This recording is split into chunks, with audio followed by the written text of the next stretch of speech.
começa assim, né? Peso de Babilônia, que viu Isaías, filho de Amós. Alçai uma bandeira sobre um monte elevado, levantai a voz para eles, acenai-lhes com a mão para que entrem pelas portas dos nobres. Eu dei ordens aos meus santificados. Espera aí. Quem são os santificados? Né? Deus vai exercer um juízo sobre Babilônia, ali. Quem foi que destruiu Babilônia? Foram outros impérios. Esses outros impérios são santificados? Então, você está vendo uma linguagem que ela já é uma linguagem profética, né? Vamos lá. Sim, já chamei os meus poderosos para executarem a minha ira. Então, você vê que o apedrejamento não é só Deus que vai fazer. Tá? São as duas testemunhas. Os que exultam com a minha majestade. Já se ouve a gritaria da multidão sobre os montes, como a de muito povo. O som do reboliço de reinos e de nações congregados. O Senhor dos Exércitos passa em revista o exército de guerra. Olha aí, isso é mais uma revelação. Né? Quando o Senhor vier com o seu exército lá no final, para acabar em definitivo com a Babilônia, não é só ser arrebatado, tá lá e pronto. Nós vamos passar em revista. O Senhor vai olhar a tropa. Né? Quem é do quartel entende a linguagem que eu estou falando, né? Já vem de uma terra remota, desde a extremidade do céu, o Senhor e os instrumentos da sua indignação para destruir toda aquela terra.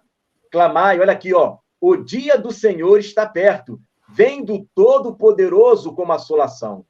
Portanto, todas as mãos se debilitarão e o coração de todos os homens desanimará.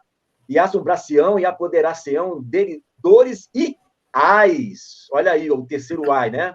E se angustiarão. Aliás, os ais, né? É porque a derrota da Babilônia já começa na metade da última semana. E na metade da última semana é que começam os ais. Tá?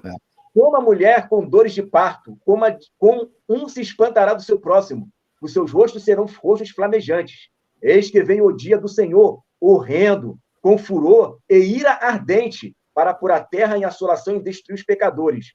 Porque as estrelas dos céus e as suas constelações, olha aí o dia do Senhor, não darão a sua luz. O sol se escurecerá. Tá vendo aí? É um juízo para a Babilônia daquela época. Mas Deus está usando uma linguagem que você vê que não é só para aquela época. Pô, já é Mateus 24, pô. Mateus 24. Mateus 24, Apocalipse 6, né, o sexto selo. Né? Aí, olha só. Eis que vem o dia do Senhor, horrendo, com furor, já li, né? Porque as estrelas dos céus e as suas constelações não darão a sua luz. O sol escurecerá ao nascer e a lua não resplandecerá com sua luz. E visitarei o mundo, porque a Babilônia está no mundo inteiro, tá vendo aí? Né? Aí Israel, é Jerusalém. Isso aqui é Jerusalém. Não, tá bom. Babilônia está no mundo inteiro. E visitarei sobre o mundo a maldade, sobre os ímpios, a sua iniquidade. E farei cessar a arrogância, porque a Babilônia, a prostituta, é arrogante. Abaterei a soberba dos tiranos. Farei que o homem seja mais precioso do que o ouro puro, aquele texto que a gente fala, né, das poucas pessoas que vão estar na terra. E mais raro do que o ouro fino de Ofir. Por isso, farei estremecer os céus e a terra do seu lugar. Texto de Hebreus que fala que ele vai estremecer de novo os céus, e não somente vai estremecer a terra, e não somente a terra, mas também os céus. Os céus e a terra aqui é o dia do Senhor. Por causa do furor do Senhor dos Exércitos. E por causa do quê? Do dia da sua ardente ira. E cada um será como a corça que foge, e como a ovelha que ninguém recolhe. Cada um voltará ao seu povo, e cada um fugirá para a sua terra. Todo que for achado será transpassado. Quem é que vai transpassar? Né? E todo que se unir a ele cairá a espada. Sai dela, povo meu. Não é para sair de lá, porque olha as pragas que vão cair lá. E as suas crianças serão despedaçadas perante seus olhos, as suas casas serão saqueadas, e as suas mulheres violadas. Isso aí já tem a ver com a grande tribulação. Eis que eu despertarei contra ele os medos. Não é medo de sentir medo, não. Aqui são os medos, tá? Os medos. Tá? Ué, cadê o texto? Espera aí. Tá aqui. Que não farão caso da prata, nem tampouco desejarão ouro. Eles não querem saber, eles não vão negociar, eles vão querer matar. Aí já aconteceu sim, isso é histórico. Mas olha a linguagem profética.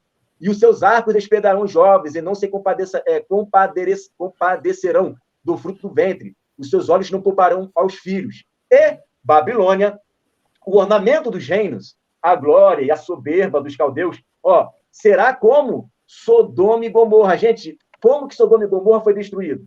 Apedrejada. Apedrejada do céu, né? Foi apedrejada. Sodoma e Gomorra, o juízo veio do alto. E diz o texto lá que o Senhor mandou fogo do céu, né? Da parte do Senhor, desde o céu. E aí, todo mundo que estava na Babilônia escafedeu-se. Então, isso não aconteceu na história. Na história isso não aconteceu. Mas vai acontecer lá na frente, né? Todos os ornamentos, os reinos, a glória, a soberba dos caldeus será como Sodoma e Gomorra. Quando Deus a transtornou, né? Vai ser semelhante. O que aconteceu lá atrás vai acontecer de novo. E Apocalipse mostra que vai acontecer isso. Aí olha o texto de Apocalipse se repetindo. Nunca mais será habitada, nem nela morará alguém de geração em geração. Nem o aí já está dizendo mais detalhes, olha que legal, né? Nem o árabe armará ali a sua tenda, nem tampouco os pastores ali farão deitar os seus rebanhos, mas as feras do deserto repousarão ali, e as suas casas se encherão de horríveis animais, e ali habitarão os avestruzes e os sátiros pularão ali, e os animais selvagens das ilhas uivarão em suas casas vazias, como também os chacais nos seus palácios de prazer. Pois bem perto já vem chegando o seu tempo, e os seus dias não se prolongarão. Então, é um texto formidável, casa sim, sabe, com o de Apocalipse, dar mais detalhes de como que será o fim dela, né? A gente vê que Deus é o maior interessado em querer destruir a Babilônia, está profetizado isso, né? E no desenrolar da live, eu vou querer ver mais textos proféticos como esse, que o Apocalipse nada mais é do que o suprassumo dos profetas, né? É o que eu sempre falo, você quer entender o Apocalipse, não tem como excluir os profetas Não tem são como. o Apocalipse. O Apocalipse só vai revelar, né, esclarecer o que os profetas estavam profetizando. Ô, Ricardo, posso pegar Oi. um gancho rapidão? À vontade. Olha só, eu vou botar aqui, ó, compartilhar a tela com os irmãos. Olha lá.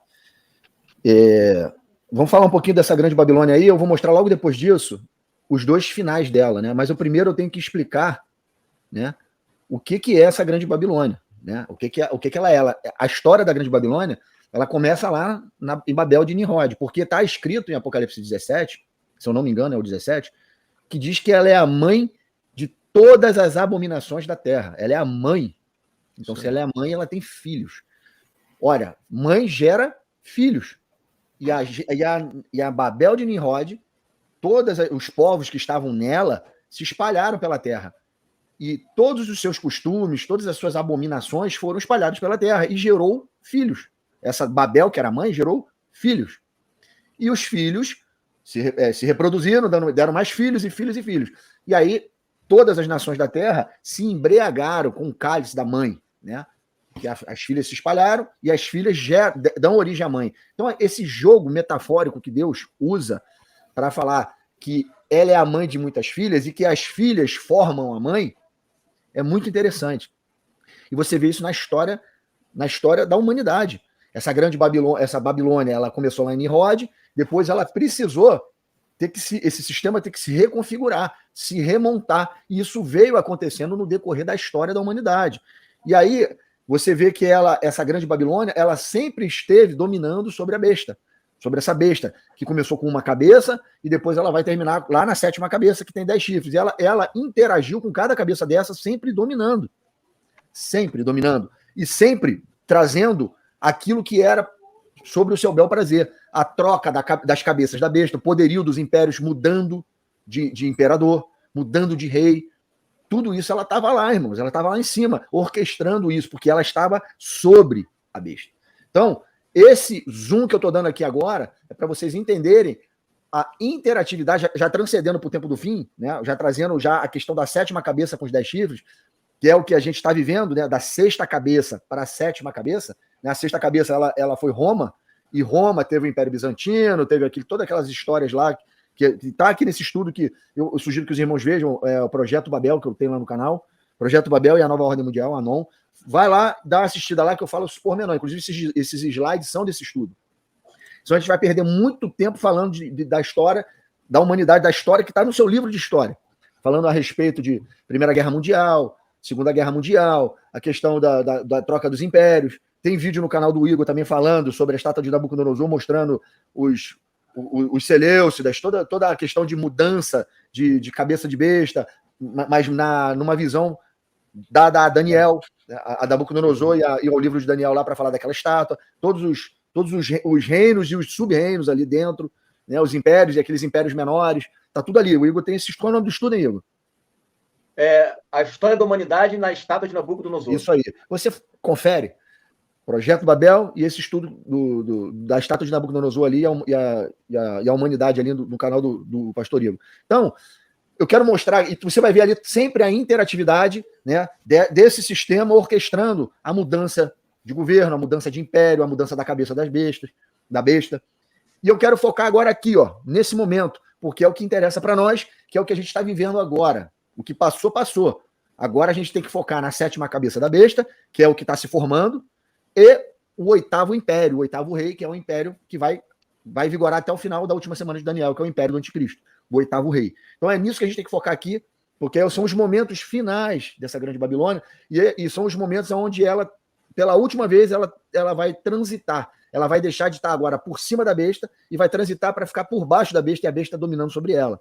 Entende? É como se ela estivesse caindo do cavalo. Só que o que eu quero que vocês entendam aqui agora é trazer o contexto desde da 6ª cabeça da besta, da 5ª para a 6ª cabeça da besta, desde mais precisamente do final do Império Romano para cá, e transitando por esse período, você vai ter as guerras, você vai ter a guerra, Primeira Guerra, você vai ter, se eu tiver errado, tu me corrija aí, Igor, posso falhar, hein? Vai ter a Primeira Guerra, vai ter a Primeira Revolução Industrial, eu tenho isso aqui também. Deixa eu ver se está aqui, só para a gente não... Não, tá aqui, ó, peraí, deixa eu botar ele aqui para a gente... Tem uma timeline aí. Tem. Eu acho que tá aqui, ó. Deixa eu ver se tá aqui, peraí. Não, tá para trás. Deixa eu botar aqui para os irmãos verem a interseção dos períodos. Para vocês entenderem legal. Vai ser agora aqui, ó. Olha aí. Você vai vendo lá, ó. Isso aí tudo é a transição. Império Turco-Otomano. A gente está falando ali do final do Império Romano para frente, tá? Da 6ª cabeça até formar a 7ª. O processo de formação da 7ª cabeça tá aí. Império Turco-Otomano, as 2 grandes guerras, aí as revoluções industriais. Isso tudo com a ONU aparecendo no meio. Que a ONU, no nosso entendimento, é a 7ª cabeça da besta. Onde aparecerá os 10 chifres, que são os 10 países mais poderosos. Então você vê que aí essas linhas, elas têm uma interseção entre elas, a partir do Império Turco-Otomano, o final do Império Romano e começa dali para frente, transição da 6ª para a 7ª cabeça, a montagem da 7ª cabeça para ela sair da água, sair dos mares. E a Babilônia, a grande Babilônia, sempre sobre elas. Porque a grande Babilônia é que orquestrou isso aí e fez a 7ª cabeça aparecer. Lembra que está sempre intimamente ligado à interatividade da grande Babilônia, que é uma troca das cabeças, como eu falei lá desde o início da nossa live. Ela sempre esteve atuando na troca dos impérios. A grande Babilônia sempre esteve lá. A Babilônia sempre esteve ali, comandando isso. E aí você vai ver todo esse mover aí no decorrer das eras, a partir de 1453 até a era atual, onde a gente está vivendo. Famílias de homens judeus, família de homens gentios, poderosíssimos, Rothschild, Rockefeller, os Norton, os Morgan, todos esses homens que comandam a nata da sociedade, estão na cabeça. Eles fazem parte desta meretriz.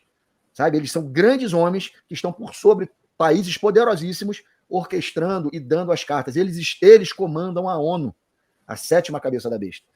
E eles são a grande Babilônia. Ele e o legado deles. E todos aqueles que se beneficiam, comercializam, praticam trocas com eles, espalhados sobre a terra. E não só, a gente não pode só olhar também, nesse aspecto, para a parte política, econômica e geográfica. A gente tem que olhar para a parte religiosa também, que esses homens são maçons, esses homens são Illuminatis, esses homens, eles são judeus, esses homens, eles praticam as suas religiões jesuítas, todos esses católicos romanos, que fundou e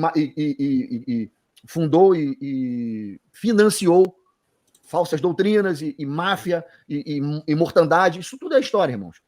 Tudo isso está sincronizado nesse sistema de grande Babilônia. A parte religiosa é importante. É importante vocês entenderem que a parte religiosa, e é por isso que Deus manda sair da grande Babilônia, e isso envolve a igreja evangélica de hoje também, irmãos, que tá pervertida, onde tem falsos líderes, falsas líderes, homens que vão para a igreja fazer merchandising da palavra de Deus, trocas. Está lá em Isaías, né, Pedro? Estava falando lá, né? Em que não haverá mais pastores. Exatamente. Tudo isso vem se formando, isso vem sendo orquestrado. É um sistema de coisas a grande Babilônia.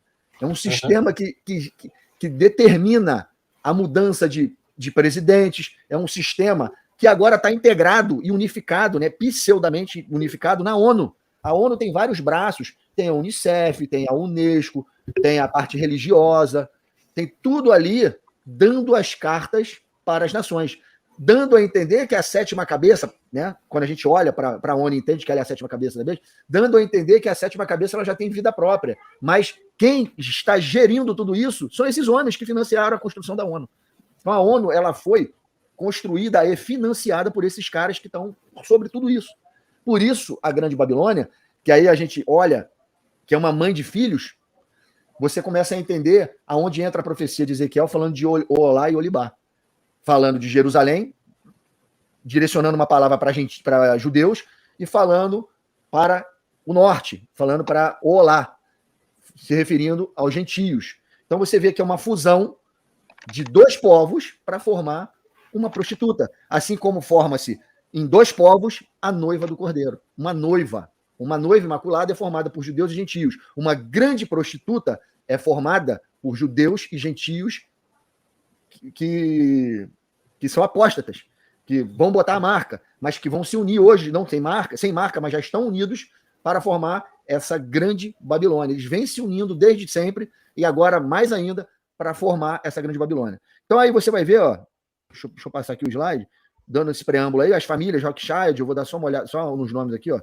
Esse cara aqui, ó, Rockefeller, esse rapaz aí, esse gentio, foi ele que financiou a ONU. Ele comprou um pedaço de terra em Manhattan para fazer a ONU em Nova York. E lá fizeram a ONU, onde é a sede mundial da ONU, é lá. E o Rothschild, Rockefeller, esses caras são... Uns patrocinaram as guerras, venderam munições, ficaram riquíssimos, podres de ricos.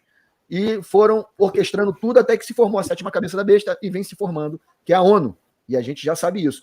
E a ONU está aqui, ó, na cabeça que tem 10 chifres, a sétima. E por sobre ela, isso aí é a estátua da ONU que está lá, ó, dentro da sede, que é semelhante ao leopardo com pé de urso e boca de leão, como está escrito em Apocalipse 13, fazendo menção às bestas de Daniel. A fusão delas forma essa grande besta de 7 cabeças e 10 chifres, que não é à toa que está essa imagem lá, é para Deus nos alertar que é dali que sai a sétima cabeça da besta, por isso que é semelhante ao leopardo, pé de urso e boca de leão, e esse monumento está lá, dentro da ONU, aonde essa ONU foi construída, financiada na terra dos Rothschild. Você está vendo, irmãos? Tudo ligadinho? Tudo funcionando, e Deus está nos alertando para as profecias bíblicas e para as figuras que ele coloca, as figuras de linguagem que ele coloca nas profecias bíblicas, que estão nos profetas. Beleza. Aí você está vendo, eu quero já deixar um alerta aqui para os irmãos não engessarem dentro das suas cabeças que a grande Babilônia são só esses homens. Não são só esses homens. É tudo que envolve esses homens.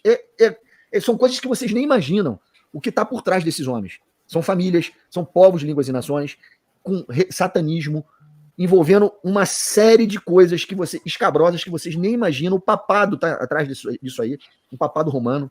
O pessoal pensa assim, né? Tem judeus envolvidos, então é Jerusalém. Pô, tem gentil também envolvido. Tem tudo. O mundo todo foi contaminado.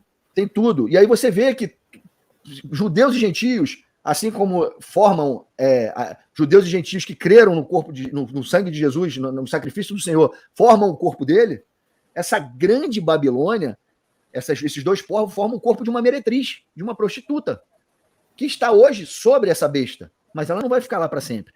Então você está vendo que essas famílias, esse legado que vem trocando de mão desde lá da antiguidade até aqui, eles vêm trocando de mão e vêm sobrepujando as nações. Irmão, quem tirou o atual presidente do Brasil, o presidente do Brasil passado do posto para colocar o atual, foi a ONU. A ONU. Existe e trocou também o dos Estados Unidos.